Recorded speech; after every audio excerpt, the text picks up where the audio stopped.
Mr. Riberio, Dr. Natarajan, Mr. Shaimak, Davar, thank you for being here and doing the honors for Mimi's book. One day I got a call from her requesting me to help Mimi with her book. I agreed to look at the manuscript and then decide. Because doing a book requires drums of midnight oil. After reading the manuscript, I was incredulous. All the things Mimi had written about and the images she had evoked were unbelievable. They seemed more fictitious than autobiographical. I asked to meet her with the intention of politely refusing the book. But Mimi turned out to be like a spicy sangria. Mimi turned out to be like a spicy sangria, brimming with life, laughter and color.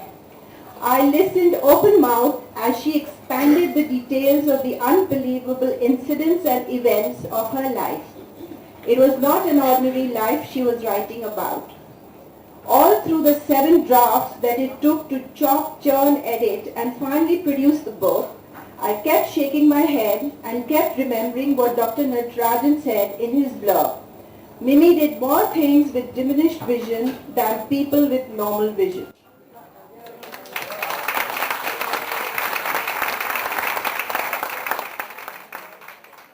Mimi's life and book is an inspiring lesson and a must-read for all of us. Before I proceed further, I would like to thank Xenia, who was Mimi's eyes and helped me in proofing the book, Nirmalya, who helped sub-edit the book, and Manik Davar and his team for the production process, and Ravi Lalwani of media staff for agreeing to distribute the book. May I not now ask Dr. Natarajan to please come and say a few words. Before that, let me introduce Professor Dr. Natarajan. He is famous to say the least. He has trained as a vitreoretinal surgeon under Dr. S.S. Badrinath at the Sankara Netralaya, Chennai, and in 1990 started Aditya Jyot Eye Hospital, of which he is the chairman and managing director. To enumerate all his accolades will be impossible, but to name a few, he is the founder of the Vitreoretinal Society of India and the recipient of the American Academy Achievement Award, late Shri Sandeep Wag Award, the Gusi Peace Award, Indira Gandhi Sadbhavna Award, the P. Shiva Reddy International Award for Innovations in Vitreoretinal Surgery. And he is recorded in the Limca Book of Records for performing the first sutureless vitrectomy. I hope I said that correctly.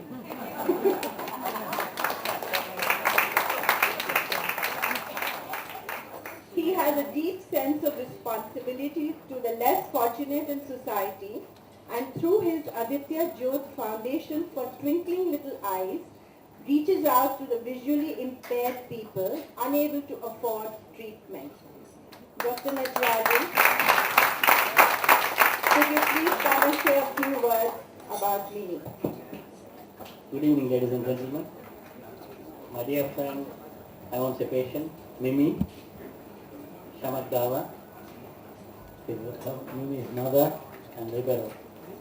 And Mr. Riberio, I know him through my best friend, Shivanandan, who is the ex-director general of police and the former boss to him. The hurdles in your life are good and they are here to stay.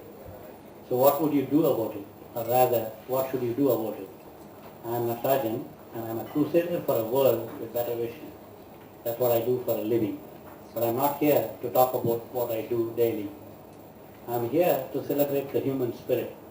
It amazes me very much how something considered impossible by the whole world is overcome by a single human spirit. As a dancer, I am sure Shaimak would also agree with me. In a profession like ours, we often come across spirits that soar high and touch the skies even though the world told them they couldn't. I am here today to celebrate one such free spirit, a spirit that touched my life and for which I am very grateful. Miriam has reduced impairment to a word in the dictionary. She is a teacher to me. She has taught me and hopefully to everyone present here that overcoming hurdles is simple. Don't let them get in your way. Miriam, it's an honor for me to be here today. Shakespeare can be quoted saying, the eye is the window to the world. At the same time, it's the window of the soul. I believe in two types of eyes and vision. One which can be blinded and another which is beyond all that. If you wonder what I mean by this other vision, I mean to refer to the inner vision. That vision, that flame that cannot be extinguished.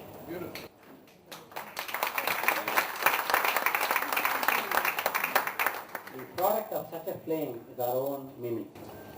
I perceive her as a phoenix that rose to soar the high and howl. Not only did she overcome her problems, but she got past many who didn't have any such problems. She would just not be taken for granted because of a so-called handicap which she simply rejected as trivial. Helen Keller said, the only thing worse than being blind is having sight but no vision.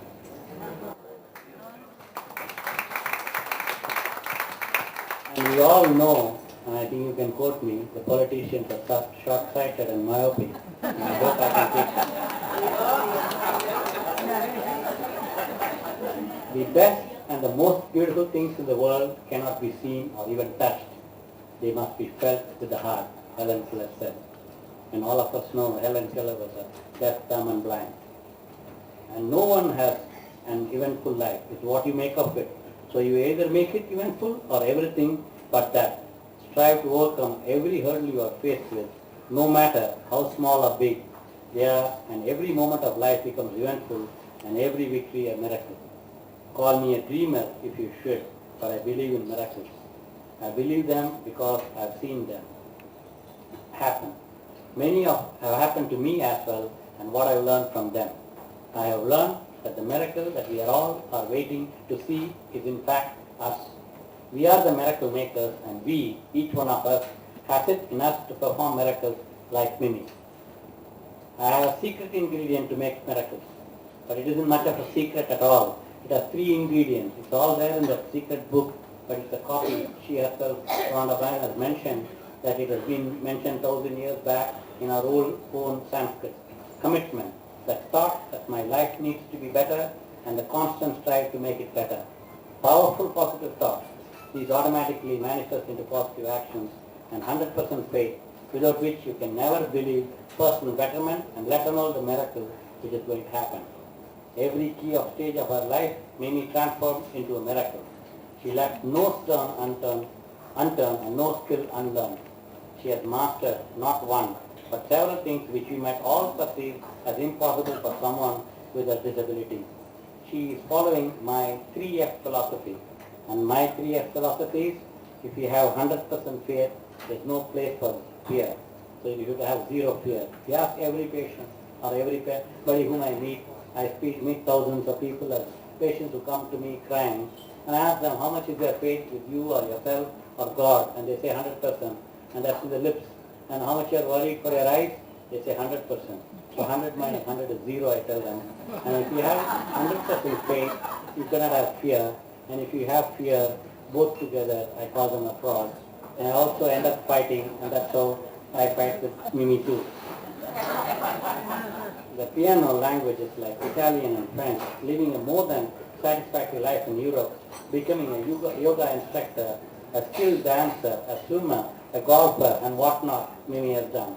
Of course, Mimi had very supportive parents, family and friends. We have a mother here who helped her make this sailing smooth, but there are millions out there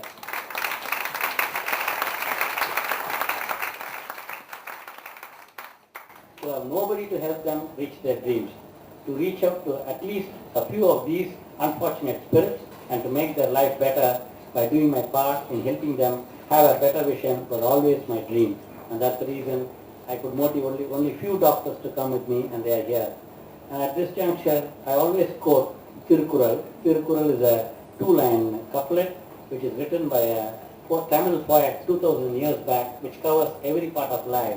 And he says, there is no need for tonsures or long tresses, provided one eschews hypocritical conduct which the world condemns. And what is aesthetic? It is the pure heart which shuns hypocrisy that really matters, and that is Mimi. And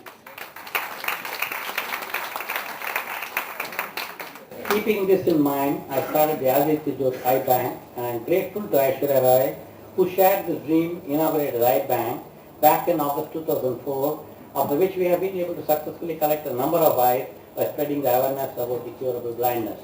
There are about 15 million cases of curable blindness, and unfortunately, which Mimi never wants to accept, he says, my problem is not untreatable, and somebody was asking me when she will see, and that's, I think, Shaimak's brother.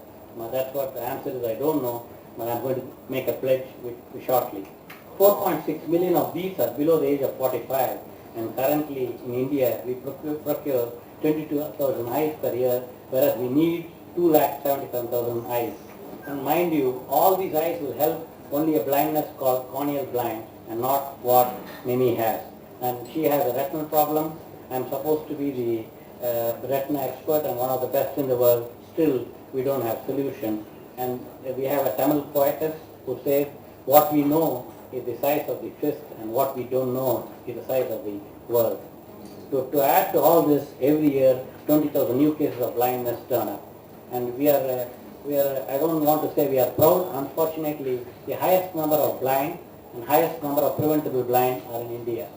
And even though 30.7% of the Indian population are aware of eye donation, only 0.1% of them have pledged their eyes. It's my dream to let others feel the rainbow. You can ensure that somebody else will be able to see and experience the simple joys of life. I request you all to humbly participate in our movement called the capital I for Eyes.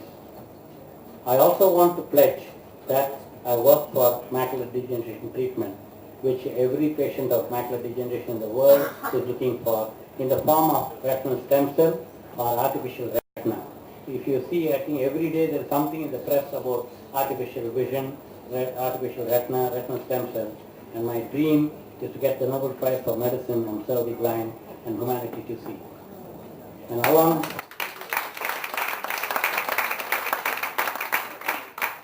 along with my good friend, who is an authority on the subject of macular degeneration in the United States, in Johns Hopkins University, Neil Bressler, and our Minister for Power, who has a similar problem, Mr. Sushil Kumar Shinde, I have now set up a research under the Aditya Jyot Foundation for Twinkling Little Eyes, and where my friend Shivanandan, the retired Director General of Police and ex-Director General, is a trustee, and I promise that one day Miriam should see.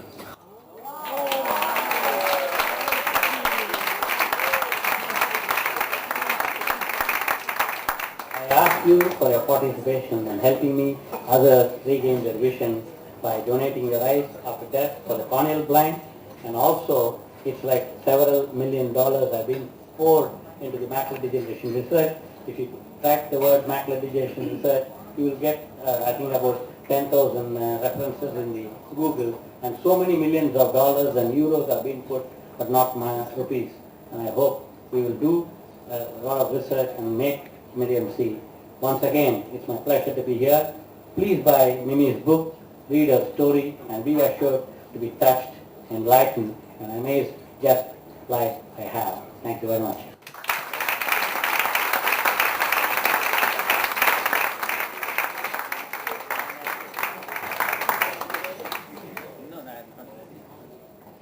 Thank you very much, Dr. Natarajan. That was very enlightening. Mr. Julio Francis Riberio is another luminary whom we all know either personally or through his work. He was the Commissioner of Police, Mumbai, from 1982 to 1985. Later he served in quick succession as Director General, Central Reserve Police, Director General of Police, Gujarat, Special Secretary to the Government of India's Home Ministry, Director General of Police, Punjab, and finally advisor to the Governor of Punjab. Besides other awards, he was awarded the Padma Bhushan in 1987. Post-retirement, he was appointed as the ambassador to Romania from 1989 to 1993.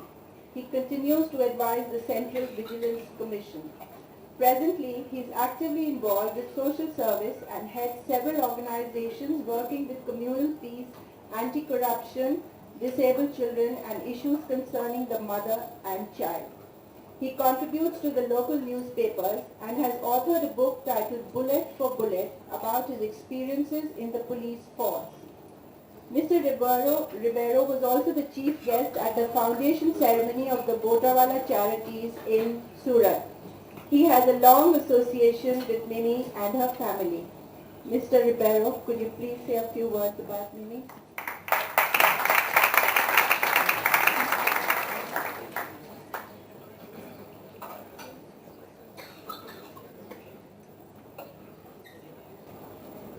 Since the introduction has been so long, I'll have to speak a little more than I had not intended to make a very long speech. But now I've been forced to do it because the introduction of the crowd has been quite lengthy. Well, I really do not remember when I first met Mimi. I certainly am not going to speak about the eyesight problem that has already been talked about by an expert. Nor do I know much about yoga. I have not done it. My daughter, I think both my daughters do yoga, but I have not tried it. And I have not danced. I have two right feet or two left feet, I don't know which. So that will be our Shaimak's problem. And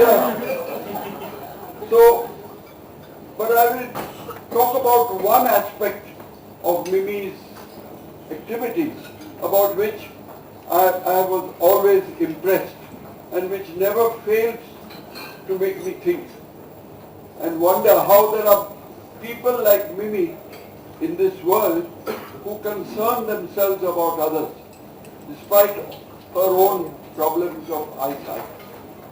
Now, incidentally, I am also the chairman of the Happy Home and School for the Blind. So we look after 200 children. But we have a very good director, many of you might be knowing her. I think she knows Mimi. She told me about Mimi first, long ago, because Mimi used to come to that Happy Home and do some honorary work over there. Now, what I remember about Mimi is her taking me to her orphanage in Mahim. She had problems there, like anybody has problems, whoever has property has problems in Bombay. There are people trying to encroach people, there are people trying to serve, there are people, well, there's a huge, massive plethora of problems. And the police not helping her, that type of problem. So I went with her and had a look, and I was absolutely amazed. I was even more amazed later because as the years went by, I used to visit the school every year. After that first initial visit about 10 or 12 or 15 years ago, I do not remember. But she and her sister, Shamim, supported by their mother, and also Buddy keeps on coming there sometimes. I see him. Last year he wasn't there. But year before that, every year he was there. And they have been actively helping others, touching the lives of so many children, young orphans, Muslim children. These are communities that are educationally backward, the Muslims, the scheduled castes, and they are the ones who have to be approached, where we have to do something to uplift them, to make their lives more tolerable. And Mimi has been doing it with all her passion, with all her compassion. Not only the passion, but the compassion, which is most important.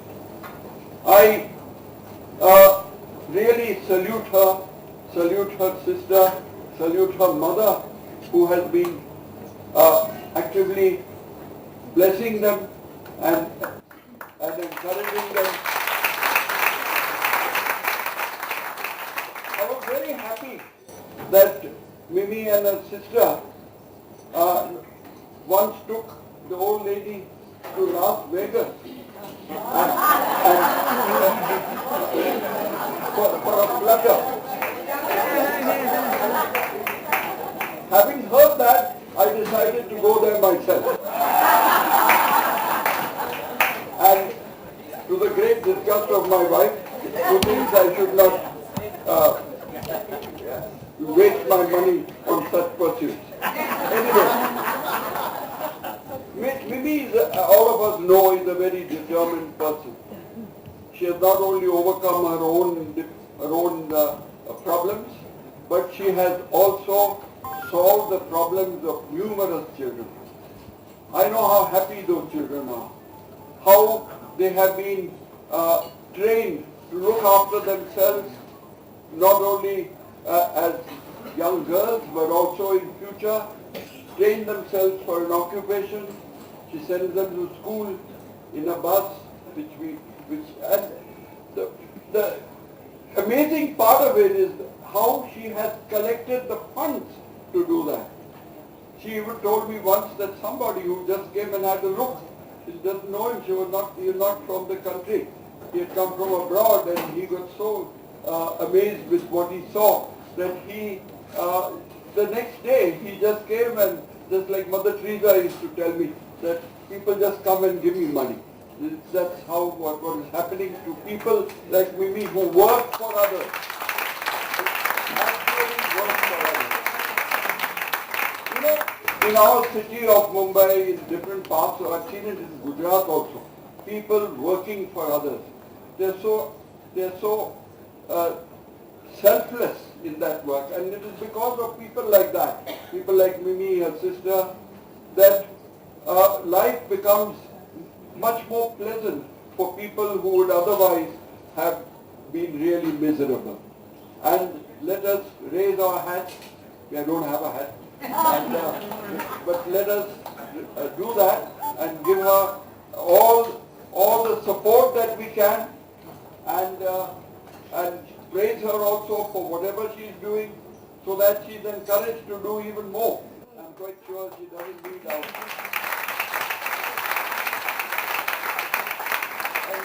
May God bless Mimi, her sister, her mother who are doing this work, and her family members. I wish them all the best. Thank you. Could you please ask your mom and Shaimak to release the book together with you?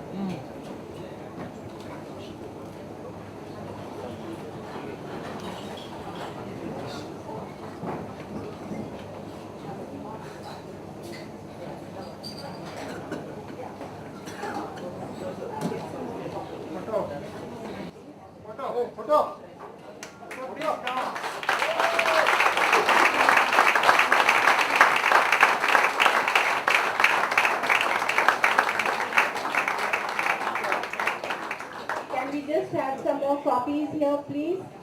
And just 1 second.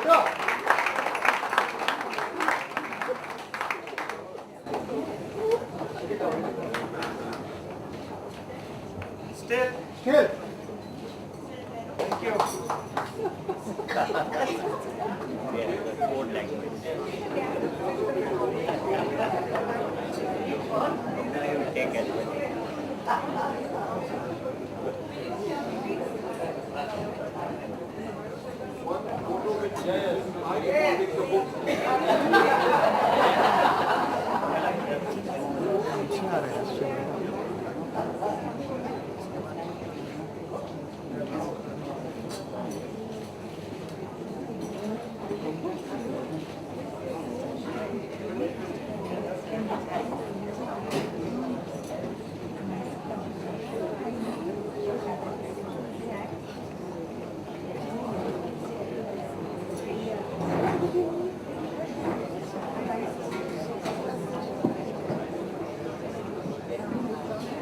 Shaimak Davar, choreographer, songwriter, entertainer, performer, designer, philanthropist.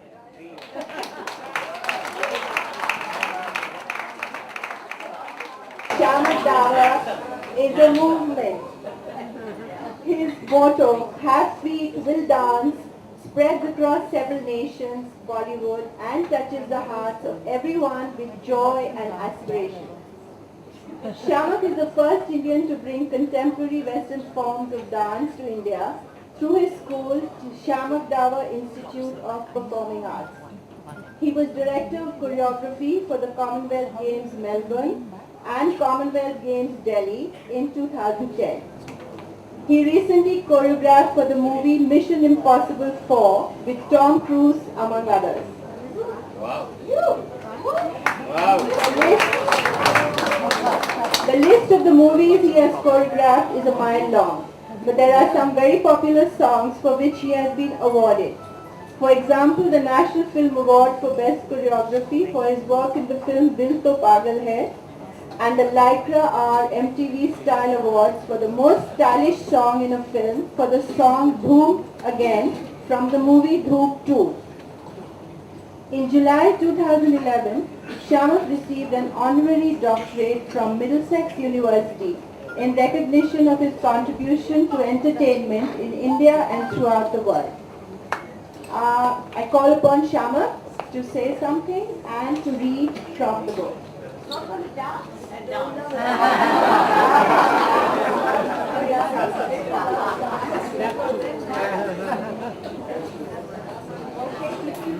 Author was bad.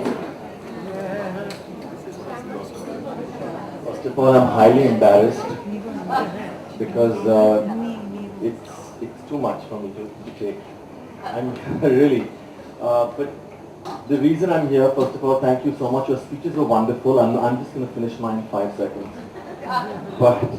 But you said everything that you had to say about Mimi, and I just have to say one thing about this wonderful person. She came to my classes. First of all, I want to say hi to my Siva. Where's my Siva? Ah, there he is. Please give him a big hand. Siva. Believe me, like she went to Mr. Riberio, I go to Shivananda. When there's any problem with school or communal stuff happening, and he always is there for me, for all of us, and I thank you for it. Mimi came to me, I think, in 83 or 84 when I first started my classes, and I had no idea who she was, out of which we had 7 students, 5 was family of mine and 2 were students, 1 was Mimi. I had no concept that she couldn't see or anything, and she walks to class, oh hi, blah blah blah, and then I start teaching her. I think over a month and little more, I realized that something is amiss. I can't understand what it is. But I never, approached her or questioned her, just because I wasn't sure. She is so smart. My God. And the way she acts as if everything is beautiful and normal, which I'm so proud of her, that is exactly...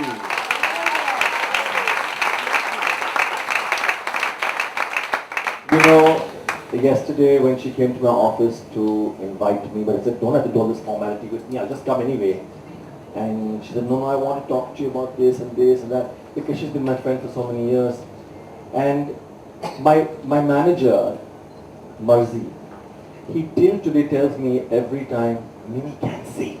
She can.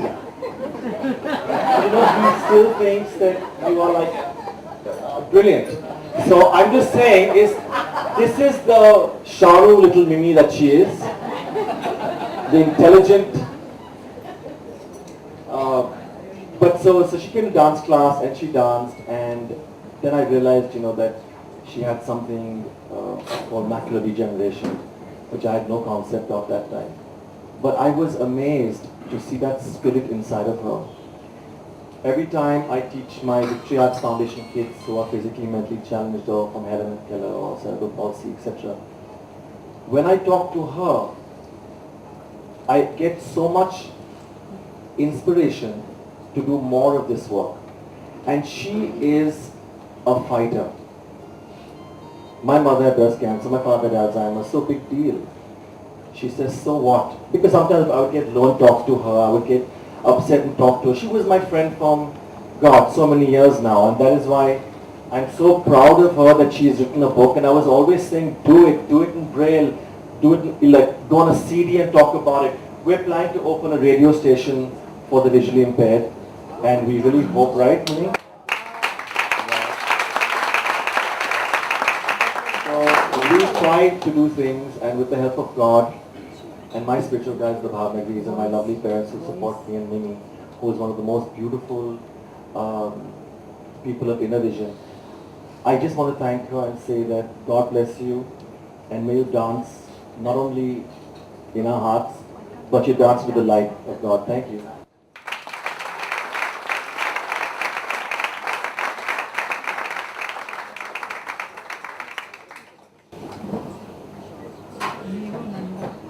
I'm actually at a loss for words because Mimi all of a sudden has decided that you're not going to read from the book. Mimi? But Shaimak was better speaking from the heart. Somebody else will read. Who wants to read? Dolly Thapar. Dolly. Or Vijay Krishna. Or both. How scared you got for 5 seconds.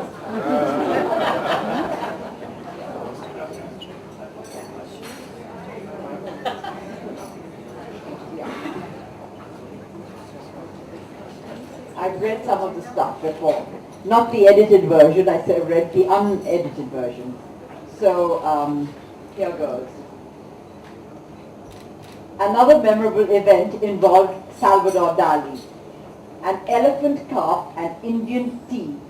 An odd melange by any standards. Yet there I was in the little medieval Spanish village of Figueres.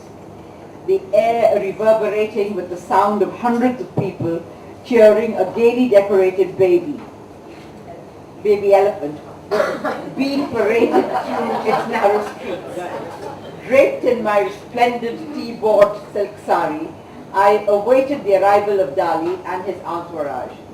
Air India had roped in Dali to design an ashtray for them, and in return we were there to felicitate the great master with a tea named after him, a beautiful caddy, and gift him the aforementioned elephant calf.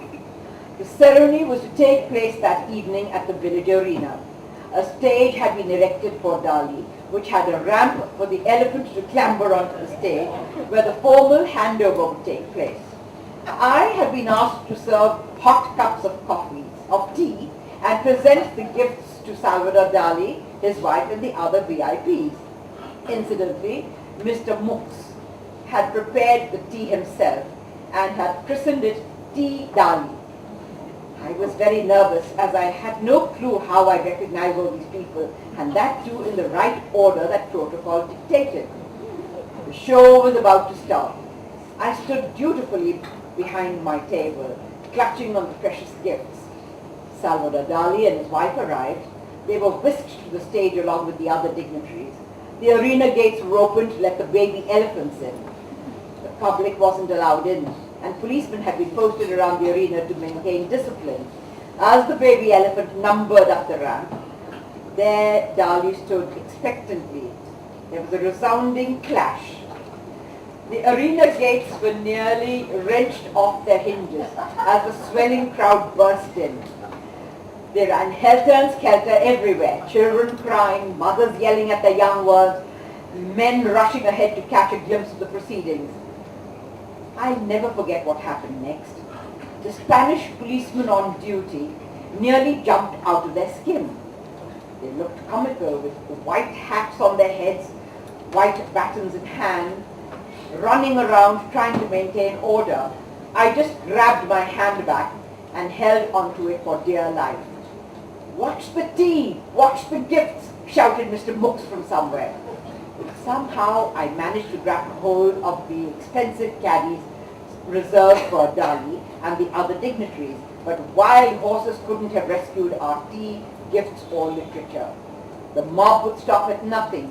They gulped down the tea, grabbed the gifts, and trod off all the tea-board literature. Meanwhile, the elephant calf was trying his best to join the mayhem, but thankfully it didn't break free. Later I discovered that Salvador Dali and his entourage had escaped as soon as the trouble had started. I couldn't believe I had managed to dodge another bullet. There was no way I could have distributed gifts to all the dignitaries in the right order. I sent out a silent prayer to the Almighty, who always seemed to look out for me. I was almost tempted to believe that he sent the stampeding crowd of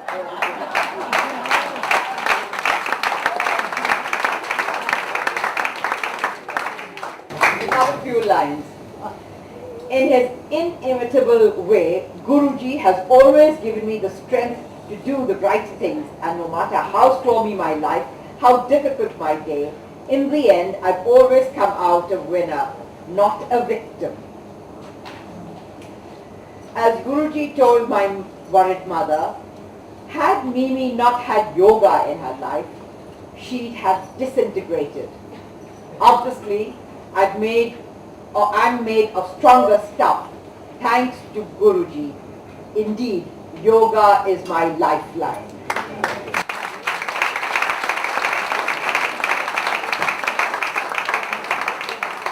Those lines were by B.K. Iyengar. And now we are going to get Mimi to the mic, and she's going to tell us all about her book.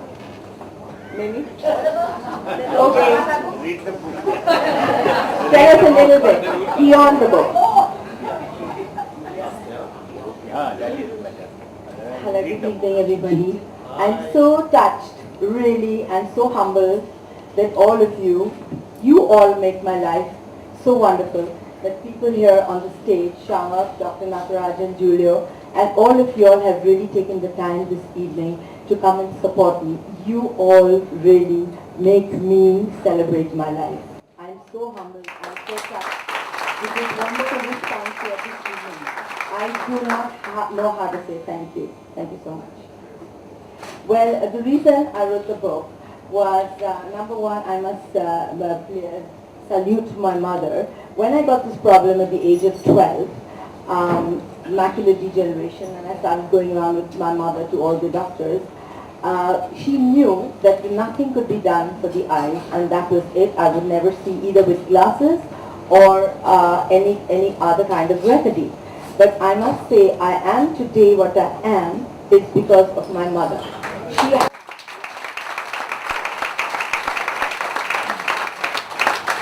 She had such amazing strength and courage. She did not let me feel for a minute, or my siblings, that something was wrong. She said that there was never a word in the house saying that she cannot do, or how will she do. I was left with my siblings. I was sent to school. If they were sent swimming, I was sent swimming. Whatever they did, whether it was tennis or anything else, my mother sent me. And I remember at the age of 14, I wanted to go to boarding school. And I asked my mother, I even asked her now, like I was asking her this morning too. I said, Mommy, weren't you afraid to send me, Here I was off to boarding school in February and only returned in November because we were out in Ooty at boarding school. And she said, yes, I was a little bit worried. But how could I keep you at home? Or how could I not let you be with the other siblings? Because then you would become so depressed and you wouldn't be independent. I had to take the risk and just let you go. So she really let me do.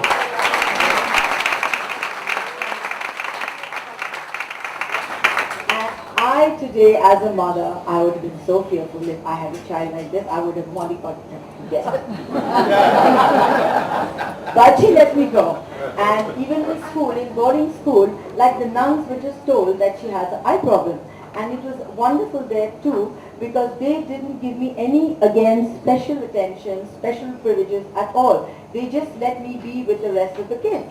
So if they went down to play netball, I went down with them too. If they went down for hockey, I went there too. They didn't give me any, like now my friends say, I have Booty, I think she's somewhere here. She used to say that, now she's telling me, she said, oh Mimi, when you were on the netball field and you were anywhere near us with that, with a hockey stick and you were about to hit. She's telling me now. They didn't say a word to me then. They didn't say a word to me then.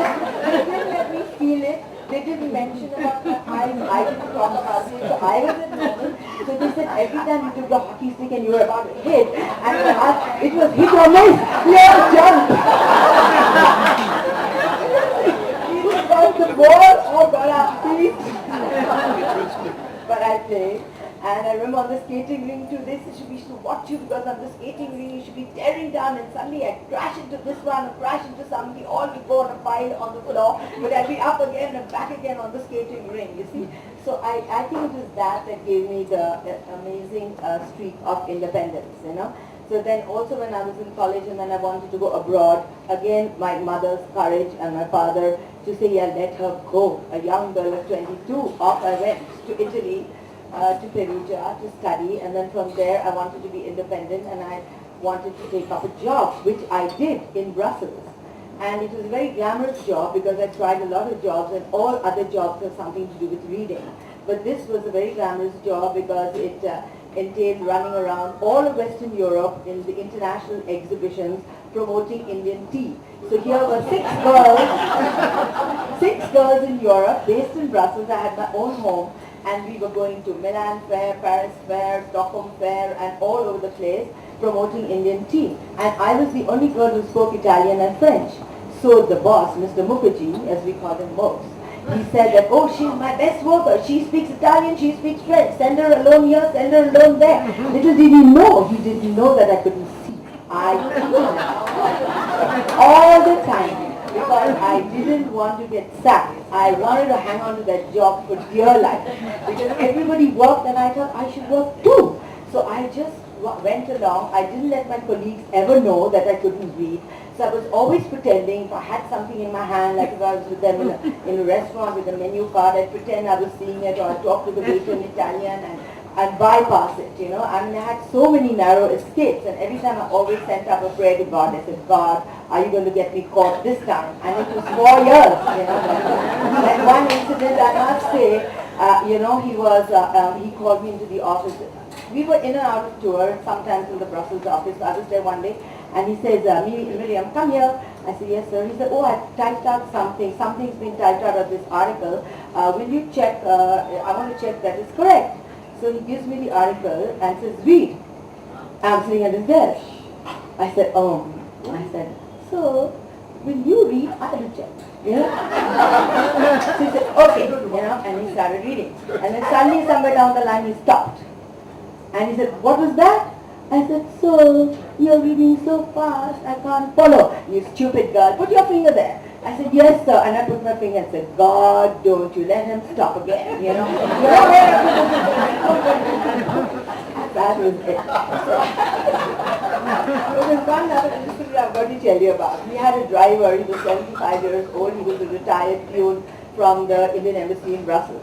And he used to take us to the neighboring countries like Holland, etc., on different campaigns. And one day we were coming back from Amsterdam, and this driver would only drive straight. He had some on the highways. He needed somebody to tell him where to go. He was very experienced driver. Okay?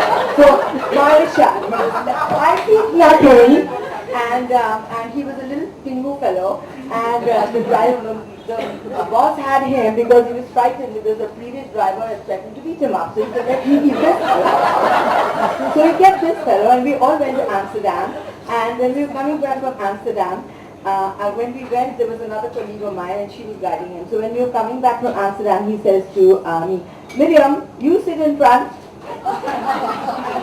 and you tell him how to look at the I said, oh my, what am I going to say? I can't say, sir, I can't see. You sat the next day. So I just sat, and he was sitting in the back, and there was Mrs. Swaminathan, who was the ambassador's wife from Brussels. So these two and my colleague Vidya Singh, they sat in the back, and I was sitting in front. After 3 hours of driving from Amsterdam, it takes 3 hours to get to Brussels on the highway. Suddenly, my colleague gets up and she puts on her glasses on the side, and she starts looking outside to see where we are. We are arriving in Brussels. And then she suddenly sees something and she screams.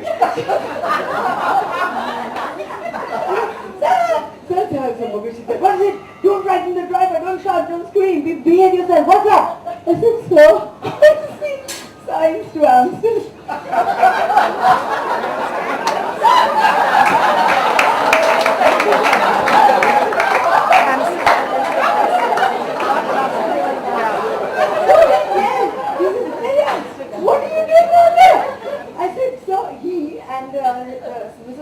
other, were singing songs in the back. He was singing Bengali songs and she was singing South Indian songs, you know. So I said, so you're singing so well, then let's sing.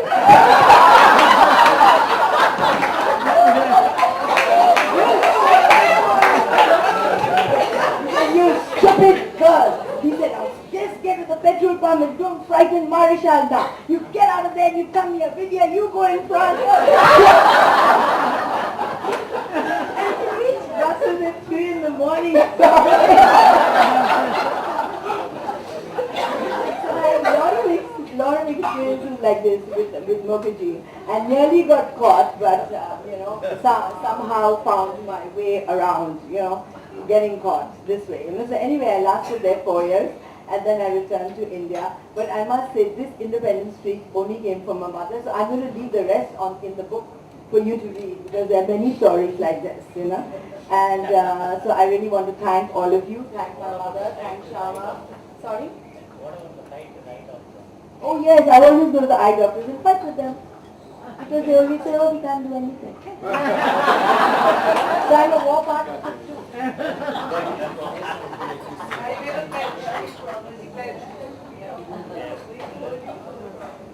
Well, anyway, so I got this, first of all, I have to got this courage and strength I got from my mother.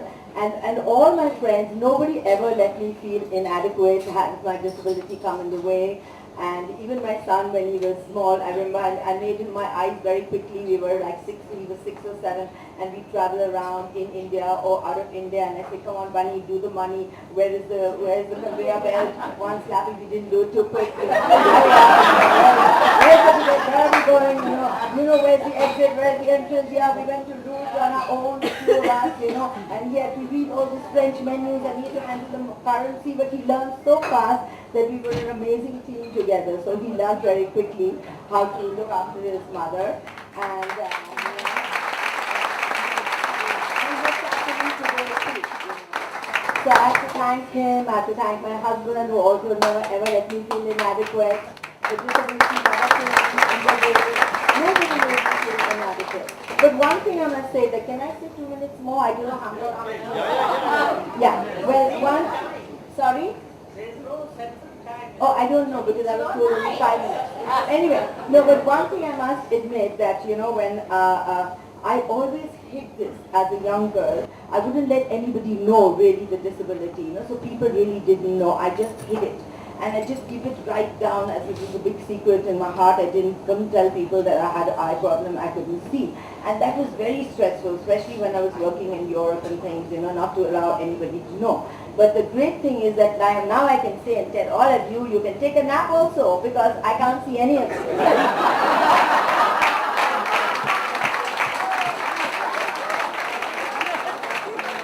What made me do this, I've got to say, was the Earhart seminar training which had come to Bombay in 1980. It was an American training camp called S, you know. And I was there on a 2-long weekend seminar. And I remember telling the American trainer at one point, I said, look, I have this problem, but I just cannot say it to anybody. Like, I wouldn't say it. So she said, look, you're going to carry this burden the rest of your life. You've got to come up and share it and say it in front of everybody. So I really was afraid, but eventually I did. I put up my hand one day and said, I'm going to share something. They said, what is it? I said, oh, I don't see you. So they see, all right, come here on the stage. And she put me on the stage. And she said, all right, everybody, now here she's sharing something she can't see. So she said, all right, now let's see what it's all about. So she pointed out to the first row. She said, can you see those people there? And I said, no. She said, what do you see? I said, oh. She said, do you see colors? I said, no. She said, do you see anything on the second row? I said, no. So then she was on the stage and she went like about 12 feet down there. And she said, do you see me? And I said, no. Do you see the colors I'm wearing? I said, no. Then she came forward. Like that, she came right up to 1 foot up to my right in front of me. And she says, do you see me? And all the time I had to say, no, because I really couldn't see it. You see? And then she came right up 1 foot away from me. And she said, now do you see my face? Do you see my eyes? I said, no. And then she turned around to the crowd and she said, is it all right with all of you to accept Mimi the way she is? She can't see. This is, look what she sees. And then she brought the newspaper to make it even worse. And she said, now can you read this? And I took this newspaper right up to my nose.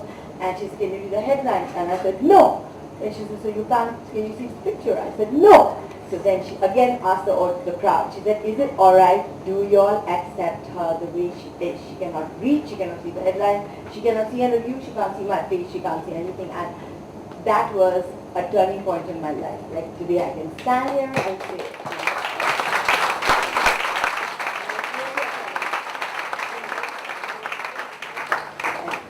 so I think that's it, and you all can just read a bit from the book. And I really thank all of you, my family, my friends, Shaimak, Dr. Julio, and all of you are here today. Thank you so much for being here, and I hope you didn't get bored.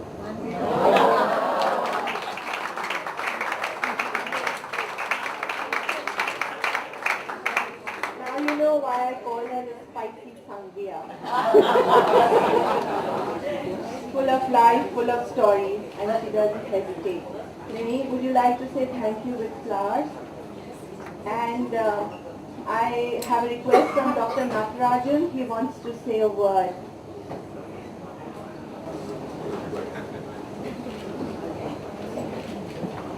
Sorry for a minute, not a word, few words. I just wanted to say what Swami Vivekananda said and conclusion of what Mr. Riberio said. Swami Vivekananda says, and that's what I am doing, they alone live who live for others. And that's what Mimi is. And I want to say about the 4 P's which I borrowed from Shaimak Davar. Today I am telling I copied it from you and made it 5 P's. The 4 P's are perseverance, perfection, persistence, prayers. And I added as a retinal surgeon, precision. And last I wanted to say, Shivanandan suggested, my best friend, that I should keep a lot of books in the hospital. And so happened, few months back, my mentor, my guru, Dr. Badrinath, with the Padma Shri Padma Bhushan, has got a book called Inside about the eye hospital in Natarajan. And so happened you have written a book called Inside, and both will be kept in the hospital. And I hope you all can buy and read and enjoy. Thank you.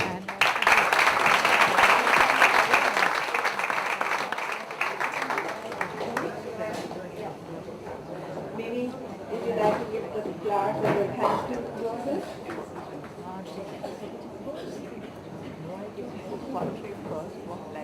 The books are for sale, and this is in support of the organization BCAT. It's the orphanage in Mahim. And please come and buy. They are on the table. Some books are signed and some can be signed by Mimi right now.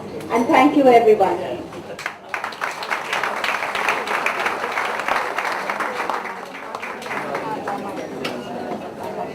Oh yes, one more thing. We have a cover poster over here. It will be very nice if all of you could sign on it and send whatever you want to say to Mimi. You could sign on that poster over there.